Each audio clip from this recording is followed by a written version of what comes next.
C'est un réel plaisir pour nous de vous retrouver dans l'Afrique en mouvement, l'émission qui propose les différentes initiatives qui visent le développement du continent africain. Le point de l'actu et le best-of sont les principaux points de ce rendez-vous d'information. Bienvenue à tous sur Medi 1 TV Afrique.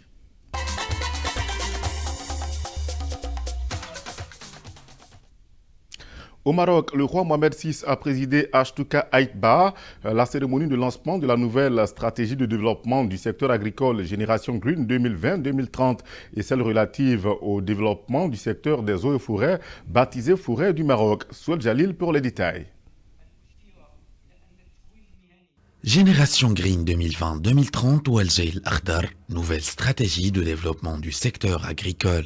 Une nouvelle vision élaborée conformément aux hautes orientations royales contenues dans le discours du souverain daté du 12 octobre 2018. Pour la présentation de cette nouvelle stratégie, le roi Mohamed VI a présidé une cérémonie de lancement de cette nouvelle vision de développement du secteur agricole. Au début de la cérémonie, un film institutionnel a été projeté. Il a mis en avant la dynamique de développement qu'a connu le secteur durant la dernière décennie, à la faveur notamment du plan Maroc Vert, avec des témoignages d'agriculteurs ayant bénéficié du plan en question. Par la suite, le ministre de l'Agriculture, Aziz Arnouch, a présenté devant le souverain les grandes lignes des nouvelles stratégies Génération Green 2020-2030 et Forêt du Maroc. Ce projet important qu'on a présenté devant le souverain a nécessité des investissements de plus de 4 milliards de dirhams. Il consolidera la région de Souss-Massa et servira à irriguer près de 16 000 hectares et près de 1600 exploitations qui souffraient depuis des années de l'insuffisance hydrique.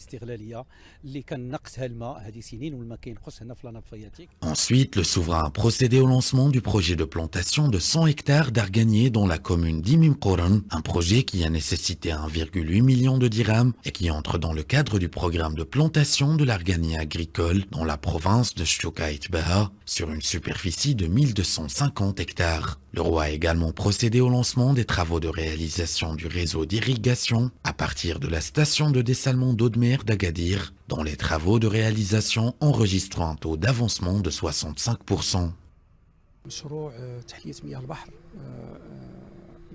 Le projet de dessalement d'Agadir est un projet très structurant et innovant. Il vise à conserver la nappe phréatique de la région Souss-Massa. Il vise également à préserver les ressources hydriques de la région. Ce projet permettra de réaliser l'une des plus grandes stations de dessalement au niveau de la région Afrique-Méditerranée, et ce avec une capacité initiale de 275 000 mètres cubes par jour.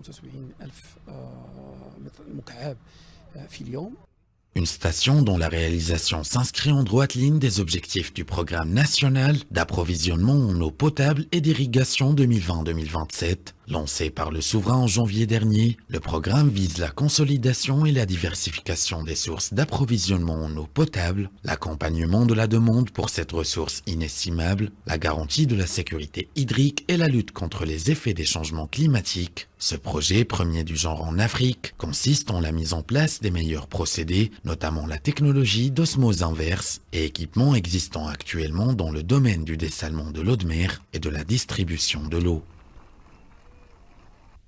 Toujours dans le royaume, vous le savez, depuis le 27 janvier dernier, sous l'impulsion du roi Mohamed VI, le très ambitieux programme intégré d'appui et de financement des entreprises est entré en vigueur. Il attire l'intérêt de plusieurs porteurs de projets. Depuis son lancement, des dossiers ont-ils été traités de manière favorable? Toutes les régions du royaume ont-elles été touchées? Pour répondre à toutes ces questions, une rencontre nationale a été organisée par les responsables en charge de cette initiative royale. Le récit de Souel Jalil.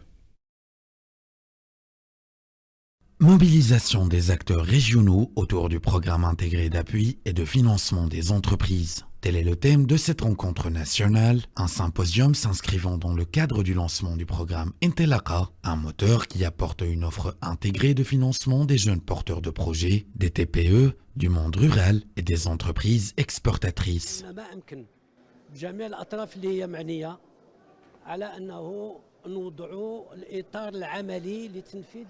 À présent, le secteur bancaire est prêt. À cet effet, nous avons établi un guide de financement pratique qui répond aux questions que peuvent se poser les porteurs de projets ou toute personne visée par l'initiative royale. Ces guides ont été distribués à travers le royaume et nous avons également élargi par région les agences bancaires, y compris celles du Crédit Agricole et de Barid Bank.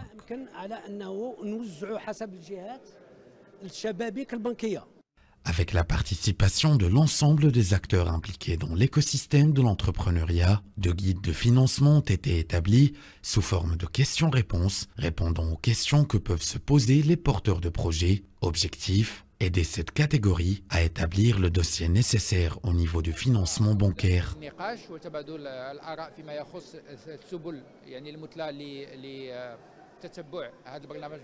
Ce colloque a comme mission de discuter des moyens les plus efficaces afin de concrétiser ce chantier royal. Il convient aussi de relever que 2 semaines après le lancement de ce programme, ce chantier a connu une affluence record et un nombre considérable de dossiers ont été, à l'heure actuelle, favorablement traités.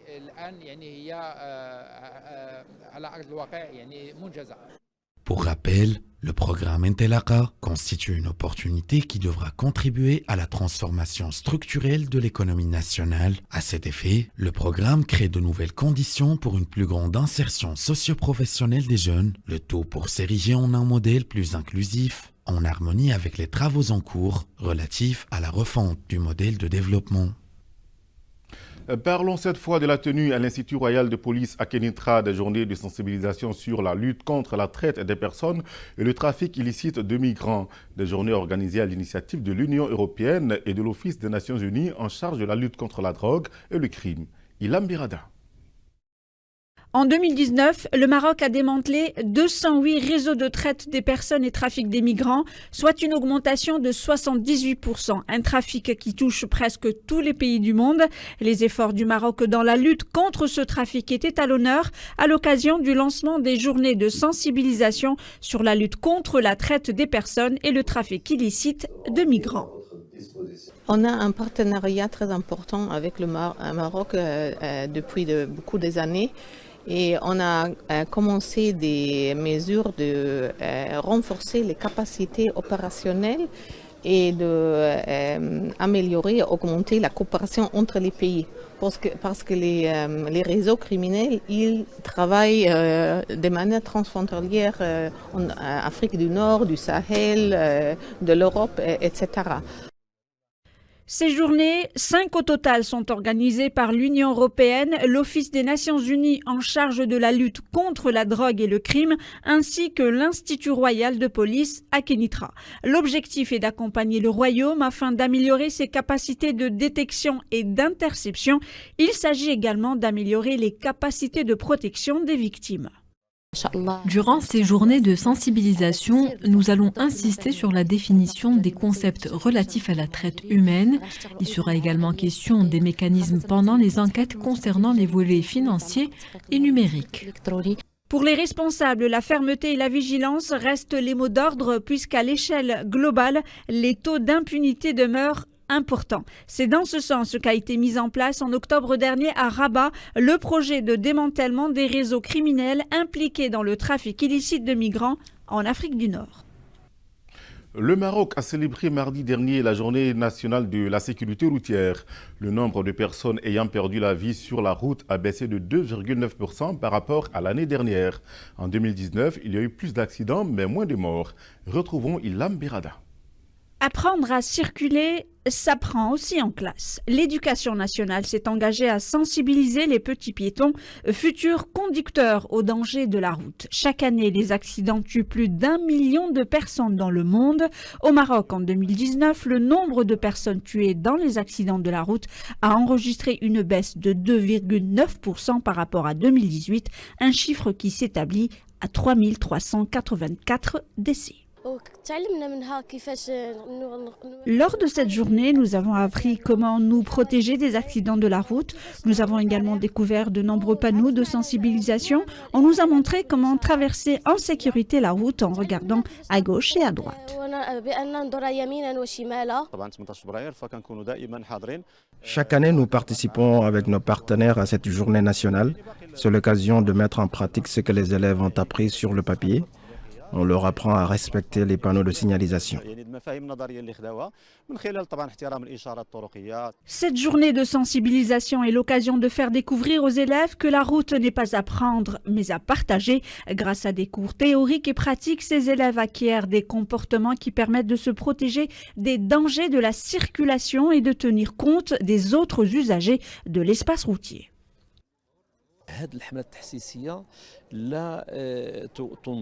L'aspect théorique est important durant cette journée de sensibilisation, mais nous insistons sur l'aspect pratique pour que les élèves apprennent le code de la route, s'imprègnent des bonnes pratiques dans l'espace routier.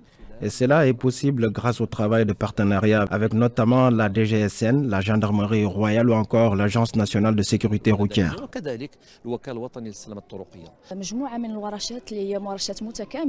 Nous organisons pour les élèves des ateliers autour de la sécurité routière. Nous utilisons les nouvelles technologies, le dessin et les exercices pour que les élèves apprennent à se comporter dans l'espace routier. De nombreux indicateurs sur les accidents de la route sont en baisse au Maroc, mais la stratégie nationale de sécurité routière est loin de ses objectifs. Elle vise à réduire de 25% le nombre de morts sur les routes en 2021 et de 50% à l'horizon 2026. En Côte d'Ivoire, la Bourse régionale des valeurs mobilières d'Afrique de l'Ouest a célébré les acteurs du marché financier de l'UEMOA. Cette première édition des awards de la BRVM est l'occasion d'insuffler une nouvelle dynamique à la compétitivité des différents acteurs. Reportage de Max Soubi et Ferdinand Kwaku. C'est dans une ambiance festive que la Bourse régionale des valeurs mobilières BRVM a célébré les acteurs du marché financier de l'UEMOA. Plusieurs prix ont été décernés lors de cette cérémonie. On note entre autres le prix du meilleur investisseur institutionnel raflé par ONSS Bénin.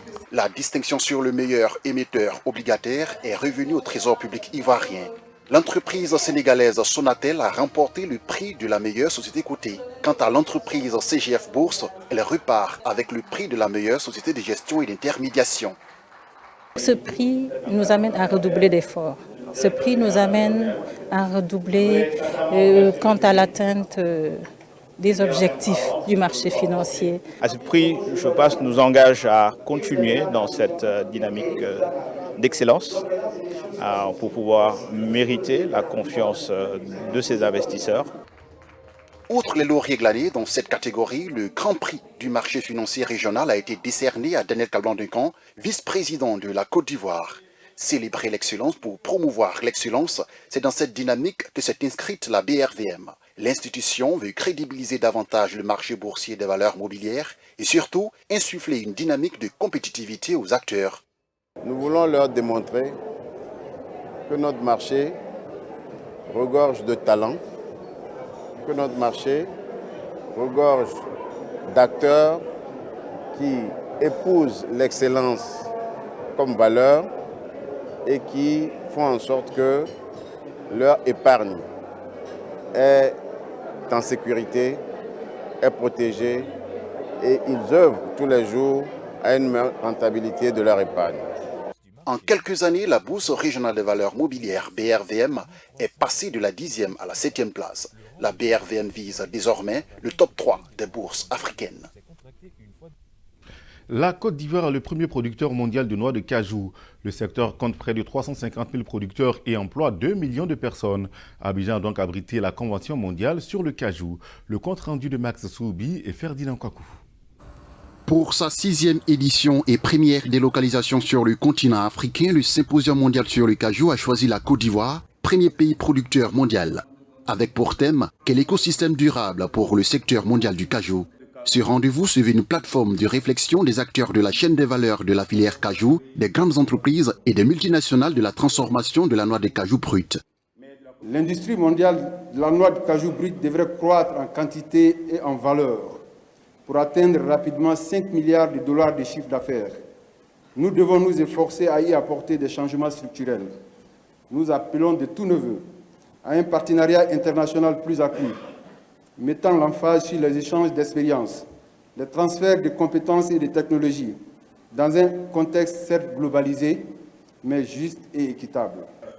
L'édition 6 de la Convention mondiale du cajou est couplée à la 3e édition des Journées nationales du cajou de Côte d'Ivoire. Le jumelage de ces deux événements fait de cette rencontre l'une des plus importantes organisées sur la filière anacarde. Nous sommes engagés à faire en sorte que votre expérience d'investissement en Côte d'Ivoire soit un succès et qu'elle permette, avec les mesures de soutien du gouvernement, de relever certains défis auxquels fait face l'industrie locale du cajou. Je voudrais citer les performances opérationnelles des usines de cajou, la certification aux normes de sécurité alimentaire internationale, l'accès local aux technologies et équipements de transformation du cajou, ainsi qu'à la maintenance de proximité des 10 équipements.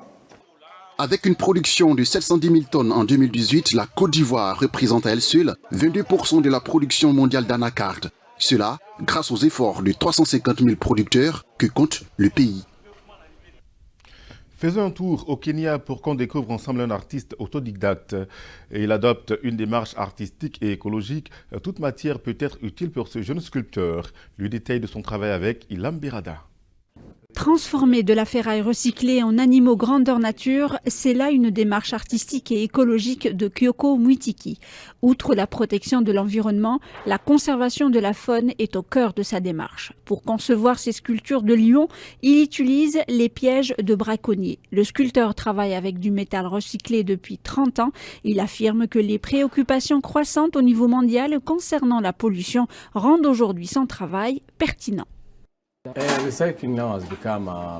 Le recyclage est devenu une question très importante parce qu'il faut juste être vraiment en phase avec ce qui se passe. Tout ce plastique dans l'air, tout ce plastique dans l'océan, et aussi l'idée que l'Afrique se trouve dans un endroit très unique. Nous sommes à l'origine de beaucoup de pollution dans le monde. Expulsé de l'université en 1986, la bonne fortune conduit Kyoko Mwitiki dans une entreprise d'aluminium. Il apprend enfin ce qu'il cherchait, la soudure. Pour lui, c'est une technique qui, poussée hors de ses limites traditionnelles, peut devenir un art. Les roues de chariot et les déchets d'usine constituent la matière première de l'artiste. Originaire du sud de Nairobi, son amour de la nature trouve racine dans son enfance.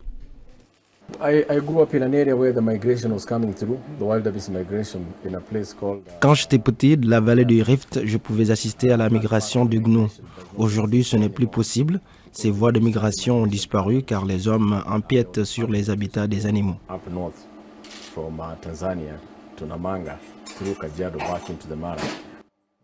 Kyoko Mwitiki est un extraordinaire soudeur, mais également un fabricant de rêves fantastiques. Loin de se résigner, l'artiste transmet son savoir-faire aux jeunes générations. Il a déjà formé 2 jeunes artistes originaires du Malawi. Nous devons apprendre aux jeunes à comprendre l'importance du recyclage, car les ressources dont nous disposons aujourd'hui sont limitées. La sculpture occupe une place importante au Kenya. Aujourd'hui, les œuvres de Kyoko Mwitiki sont exposées dans une galerie de Nairobi, un écrin dans lequel le ravissement invite à la réflexion. À la sortie de l'aéroport de Nairobi, une horde de grands éléphants accueille les voyageurs. Le maître a un rêve de mammouth, construire un sanctuaire à la mémoire des éléphants de tous les continents.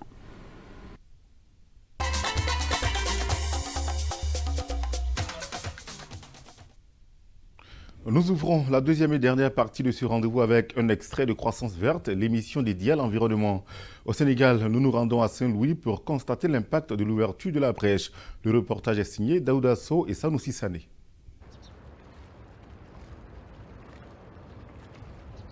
Saint-Louis du Sénégal, une région située à plus de 258 km de Dakar, l'actuelle capitale. La ville est sur la côte nord-ouest du Sénégal. L'ancienne capitale sénégalaise, jusqu'après l'indépendance, est bien connue pour son mythique pont Faidherbe qui relie l'île au continent. L'édifice porte le nom de l'ancien administrateur colonial, le général Louis Faidherbe. Connue pour son architecture ancienne, ses édifices coloniaux, la ville de Saint-Louis est une île porte océane de l'Afrique occidentale. Cette bande de terre est aujourd'hui insérée entre les 2 bras de l'embouchure du fleuve Sénégal. Elle abrite aussi des lacs, nappes et autres cours d'eau. Cette cohabitation n'est pas toujours un long fleuve tranquille. Saint-Louis donc était menacé par les inondations. Alors les autorités qui étaient là étaient alarmées. Donc la seule solution urgente qu'il fallait mettre en place, c'était donc de créer une communication entre le fleuve Sénégal et l'océan Atlantique. Donc pour évacuer le trop-plein d'eau vers la mer. À l'époque, en 2003, l'ouverture n'était que de 4 mètres. Mais aujourd'hui, nous parlons de kilomètres. Ça fait au moins plus de 7 kilomètres au sud.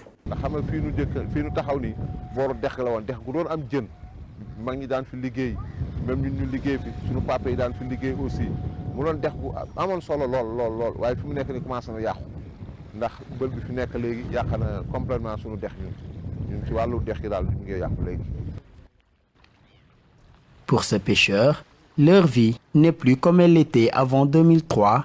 À cette date, une importante crue du fleuve avait inondé la ville.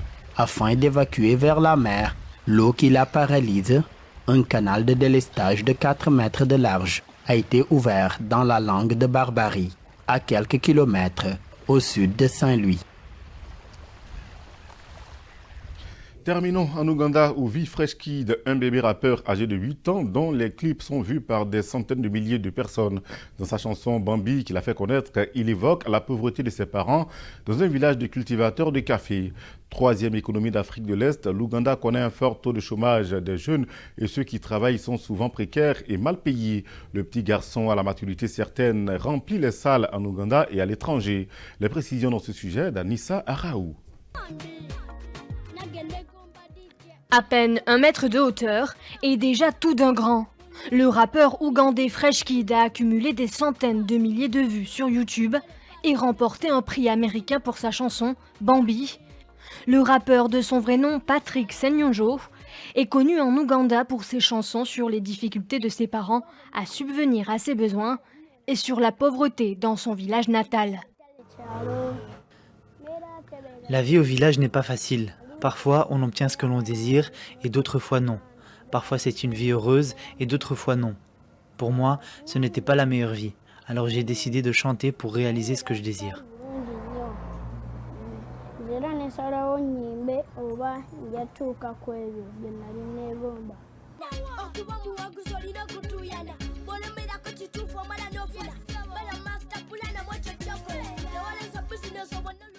Le titre Bambi est le plus grand succès du rappeur. Omniprésent à la radio et dans les bars, il a remporté le prix de la meilleure vidéo internationale aux Carolina Music Video Awards, basé aux États-Unis. Des paroles engagées dans un pays gangréné par la pauvreté et le marasme économique. L'histoire de Fresh Kid est celle d'une odyssée. Une école d'élite lui a offert une bourse d'études. Il a un appartement où il vit avec son père qui a ouvert un salon de beauté. Grâce au petit prodige, toute la famille a laissé la pauvreté derrière elle. De quoi donner de l'espoir aux 40 000 millions d'Ougandais, dirigés depuis 35 ans par le même président, Yoweri Museveni, âgé de 75 ans. C'est la fin de l'Afrique en mouvement. Merci à tous de votre fidélité et bonne suite des programmes sur Medi 1 TV Afrique. À très bientôt.